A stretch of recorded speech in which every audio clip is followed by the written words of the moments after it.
Praise the Lord बाइबली कहानी इन Hindi channel में आप सभी का स्वागत है। मेरे प्रिय, आइए आज हम यहूदा और तमार के विषय में देखेंगे, जो आपको उत्पत्ति के पुस्तक अध्याय 38 में मिल जाएगी। यदि आप लोग अभी तक मेरे चैनल को सब्सक्राइब नहीं किए हैं तो जरूर कर लें, ताकि इसी प्रकार की कहानी वीडियोज आप सभी को मिलती रहेगी।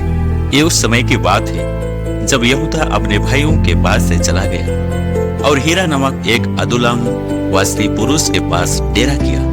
वहां यहूदा ने सुआ नामक एक कनानी पुरुष की बेटी को देखा और उससे विवाह करके उसके पास गया, और उसकी पत्नी गर्भवती हुई और उसके एक पुत्र उत्पन्न हुआ, और यहूदा ने उसका नाम एर रखा।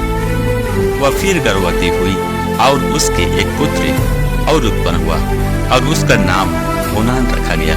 फिर उसके एक पुत्र और उत्पन्न हुआ और उसका नाम सेला रखा गया। और जिस समय इसका जन्म हुआ उस समय यहूदा गाजीब में रहता था, और यहूदा ने तमार नाम की एक स्त्री से अपने जेठे एर का विवाह कर दिया। परंतु यहूदा का वह जेठा एर यहोवा के लेखे में दुष्ट, इसलिए यहोवा ने उसको मार डाला। तब यहूदा ने ओनान से कहा, अपनी भौजाई के पास जा और उसके साथ देवार का धर्म पूरा करके अपने भाई के लिए संतान उत्पन्न कर। ओनान जानता था कि संतान मेरी ना ठहरेगी, इसलिए ऐसा हुआ कि जब वह अपनी भौजाई के पास गया तब उसने भूमि पर बेरिया गिराकर नाश किया, जिससे ऐसा ना हो कि उसके भाई के नाम से वंश चले। ये काम जो उसने किया उससे यहोवा अप्रसन्न हुआ और उसने उसको भी मार डाला। तब यहूदा ने इस डांट के मारे कि कहीं ऐसा ना हो कि अपने भाइयों के समान सेला भी मारे। अपनी बहू तमार से कहा, जब तक मेरा पुत्र सेला सियाना ना हो जाए तब तक अपने पिता के घर में विधवा ही बैठी रहा। इसलिए तमार अपने पिता के घर में जाकर रहने लगी। बहुत समय के बीतने पर यहूदा की पत्नी जो सुआ की बेटी थी वह मर गई।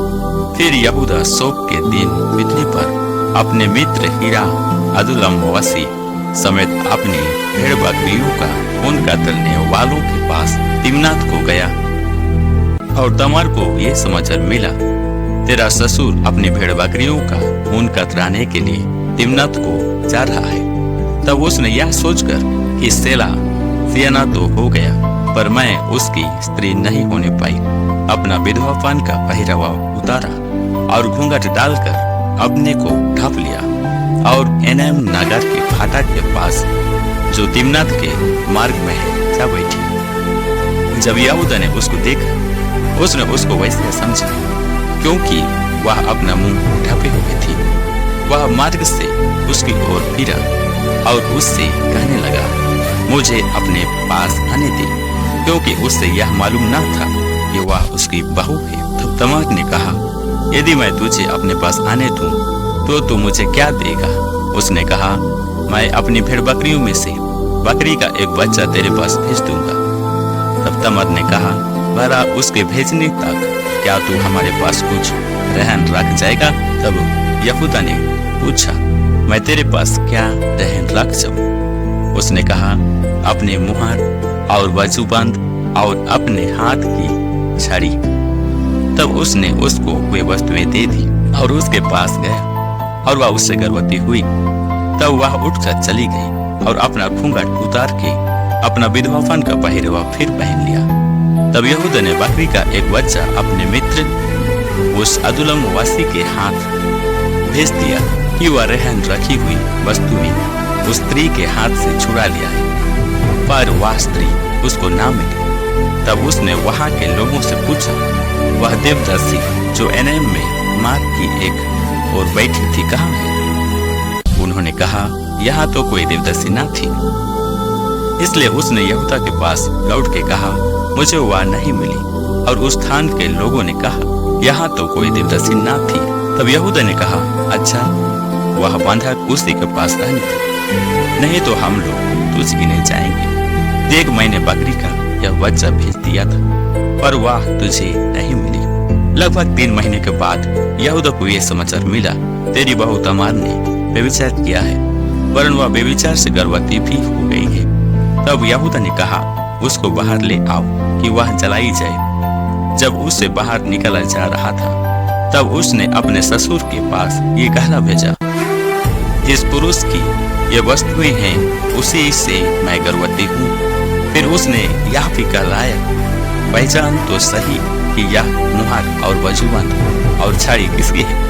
यहूदा ने उन्हें पहचान कर कहा, वह तो मुझसे कामदुस है, क्योंकि मैंने उसका अपने पुत्र सेला से विवाह न किया और उसने उससे फिर कभी प्रसन्न न किया। जब उसके जन्म का समय आया, तब यह जान पड़ा कि उसके गर्भ में जुए बच्चे, और जब वह जानने लगी, तब एक बालक का हाथ बाहर आया और दाई ने लाल सूत लेकर उसके हाथ में ये कहते हुए बांध दिया, पहले यही उत्पन्न हुआ। जब उसने हाथ समेट लिया, तब उसका भाई उत्पन्न हो गया। तब उस भाई ने कहा, तू क्यों बरबस निकल आया है? इसलिए उसका नाम पेरेस रखा गया।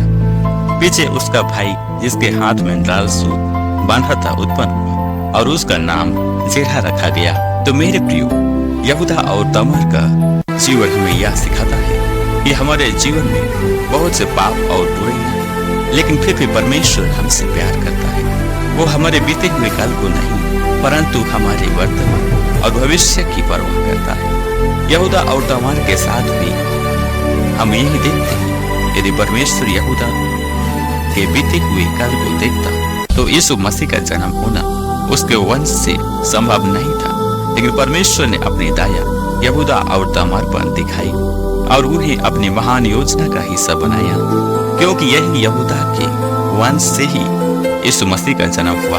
मेरे प्रियो, बहुत बार हमें बाइबल पढ़ते समय बहुत से जगहों में गलत अनुभव होता है, लेकिन यही घटनाओं में ही परमेश्वर ने भलाई को उत्पन्न किया है। इसी प्रकार से कभी कभी प्रभु हमारे जीवन में कुछ चीजों को गलत होने देते हैं, ताकि उनमें से भलाई को निकाल सके।